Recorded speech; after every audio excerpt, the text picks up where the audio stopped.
Welcome to the show, everybody. Joseph Robert, the fantasy football counselor. I'm your Indianapolis Colts brand ambassador. I'm a Colts fan, born and raised Colts fan. Grew up watching all the greats, including Peyton Manning on the Indianapolis Colts. Love the team, love the franchise. So I thought I'd take them over here on the Fan to Fan Network. Been studying the team intensely for years. Now I'm diving in, becoming the brand ambassador for the Indianapolis Colts. Today I want to talk about Jonathan Taylor, Marlon Mack, and what to expect out of Jonathan Taylor and Marlon Mack going into week one. A lot of people are excited about Jonathan Taylor, especially in fantasy football leagues, because as you know, I'm the fantasy football counselor. If you guys are watching this just to come in for Colts content, I am the fantasy football counselor. If you're on the Fantasy Football Counselor podcast, obviously you know it's me. But again, I'm taking on this other hat here. Literally today I'm wearing a Raiders hat, but that's besides the fact. But listen, I'm taking on this hat as a Colts ambassador because I really am passionate about the team. Now, am I passionate about the team to win, or am I passionate more about my fantasy players? Now, typically I'll say my fantasy players, obviously, but we're talking fantasy today a little bit. We're talking about Jonathan Taylor, Marlon Mack, how this is going to fizzle out, and Jonathan Taylor expectations. So I'm beyond excited to get into this episode. Of course, make sure you guys are following Fan to Fan Network. Bookmark the site, fantofannetwork.com, and follow on YouTube right here below. Guys, I'm beyond excited. The season is here tomorrow, and I really want to talk about this Marlon Mack, Jonathan Taylor situation and the Jonathan Taylor impact moving forward and the expectations, okay? So let's talk about this here. Now, I got to give you guys an analogy here, and I was talking about this on my last show here. Now, here's an analogy for you. If, let's just say you're dating a girl. Here's a perfect example, okay? You're dating a girl. It's your girlfriend. You've been dating her for, let's say, 3 years. Marlon Mack's been on the Colts for about 3 years, okay? And, you've been dating this girl, and she comes up to you and says, hey, man, I'm just going to go out with this other dude, and he's going to come in, and we're just going to do some timeshare.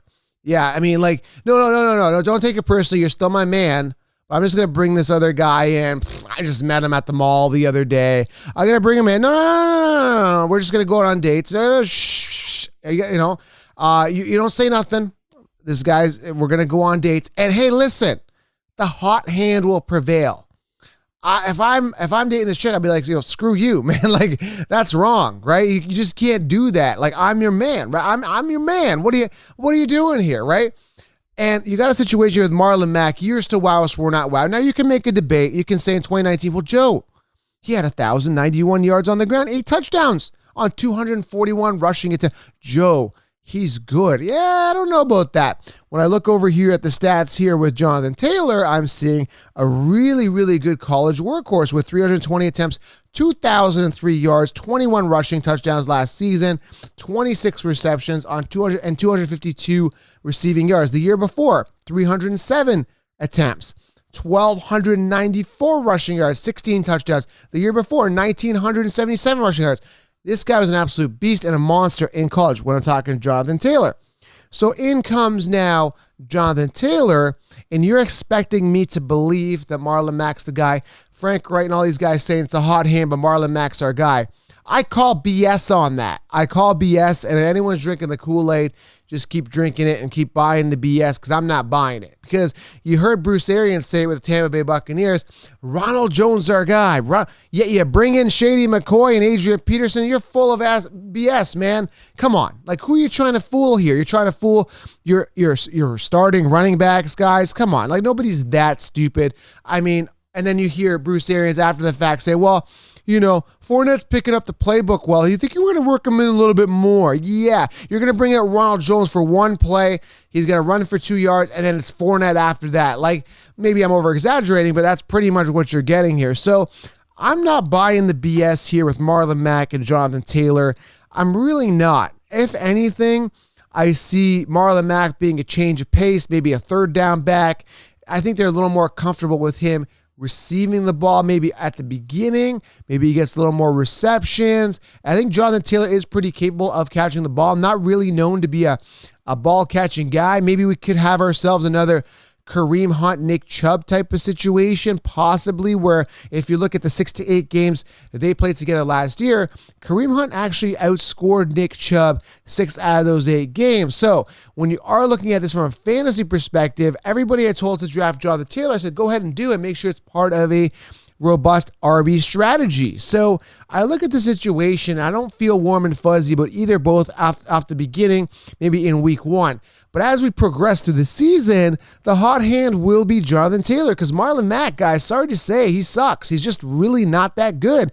And if he was that good, they wouldn't have brought in Jonathan Taylor. Now, you're seeing this happen a lot with a lot of teams. Aaron Jones, A.J. Dillon, right? I don't think they really believe in Aaron Jones that much. He had a pinnacle year last year, only finished 1 out of the 3 seasons that he's played. And I just don't believe that the Packers believe in Aaron Jones. If they did, they wouldn't have acquired A.J. Dillon. And this goes on with other teams, and it continues on. Joshua Kelly was brought in, who I like as a fantasy football sleeper. I really do like him. I think he's going to get a lot of work because Melvin Gordon's gone, so there's a lot of void, especially near the goal line. So I'm just not fully sold that the Colts are sold on Jonathan Taylor being the guy, hence why they brought in, Jonathan Taylor. So, is Mack being the guy, so they brought in Jonathan Taylor. So Marlon Mack, again, I think they're trying to fizzle him out, and maybe he's going to play harder. He was doing well in camp. Reports say he was doing really good. Again, am I sold? No. Now, the big question is, if you are a fantasy guy, I know you're tuning in for Colts information here.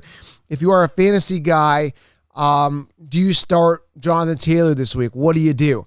I'm going to say, if you don't have a better option, a guy that's, I say more of a workhorse, then, why wouldn't you even at least flex him?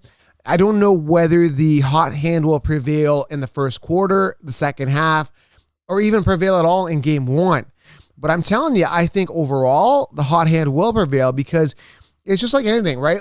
You're going to try this, you're going to try that. Let's say you're sampling a food. You're going to sample that food. That tastes okay. You're going to sample another food. You're going to go with the food that you like. At the end of the day, you're going to push the other one off. Same type of thing, right? So anybody believing and drinking the Kool-Aid, Marlon Mack's going to be the guy throughout the season, it's just not going to happen. I hate when coaches say that, and I know it's out of a respect thing, but it's BS, and I just want people to be real. Why don't you come out and just say, hey, man, just be real. We brought in Jonathan Taylor because, frankly, Marlon Mack, you suck. But we got to be politically correct and tell everybody that you're the starter just to appease you, but we're going to lie to you. I'd rather just somebody tell me straight up. So going back to the dating analogy here, I'm elaborating on this. I'd rather have the girl say, hey, man, Joe, you know what? We just got to go our own ways, okay? I don't like this whole, I got to hang on to one branch, and then once this branch is solidified, I can let go of this branch and move on. And it happens a lot in relationships, and it happens a lot, obviously, in NFL football here, because, again, I'm seeing this a lot with these committees, and I kind of feel bad for Marlon Mack. But again, you've had 3 years to do it, and you haven't really done it. Obviously, injuries played a factor for Marlon Mack throughout the years. Playing 14 games last year, 12 the year before, and 14 the year in 2017. So he's had some injuries, not playing the full games, stuff like that. I think 2017 he didn't really start any games at all, really, right? So, you only have 2 years to kind of really go off of him, and out of those ones, he started 24 games out of 2 years. So, again, Marlon Mack, I kind of feel for you, but I think Jonathan Taylor, at the end of the day, when you do the math and the chips fall, it'll be Jonathan Taylor as the hot hand. And again, I could be wrong. Marlon Mack could come in, tear it up, and look like the second coming of, I don't know, man. It's Christian McCaffrey or Zeke Elliott or something like that. But I'm not sold. Years to wow me, I'm mumbling my own words. Years to wow me, Mac. And guess what? I'm not wowed. So you got a lot to prove. I'm excited. Colts, great O-line. Excited to see Michael Pittman, Phillip Rivers, T.Y. Hilton. Excited to watch his whole entire offense gel. Indianapolis Colts breakdown of Jonathan Taylor right here for you guys. Of course, make sure you guys smash thumbs up and follow Fan to Fan Network right here below at FTFN on YouTube. We do virtual tailgates every Sunday at 11 a.m. But again, going back to this, man, this is tough. I got to go Jonathan Taylor. And again, why? Dude, he was a workhorse in college. How can I pass up on a guy? And he was drafted with high draft capital by the Colts. All of these reasons, it's like sign after sign pointing to Taylor being the guy. Again, the only knock I have to him is that they have pass catching running backs, and they could possibly come in and, get involved in that passing game. Other than that, man, give me Jonathan Taylor every day of the week. And the first week is going to give you a real good telling tale. So watch the game. Put the game on. Watch it. Watch the first drive. Analyze both those guys, and you guys make the decision. You guys say, okay, I like Taylor, I like Mack, and then you guys, we have social media now. Tag the Colts and say, hey, I like Marlon Mack, I like Jonathan Taylor. Sit Marlon Mack, start Jonathan Taylor. You guys have the power now, right? You guys have a voice. So anyway, that's my critique. That's my breakdown. Jonathan Taylor, the hot hand. That's what's going to happen. Thank you guys. Smash the thumbs up. Helps the channel. And we are out. Thank you.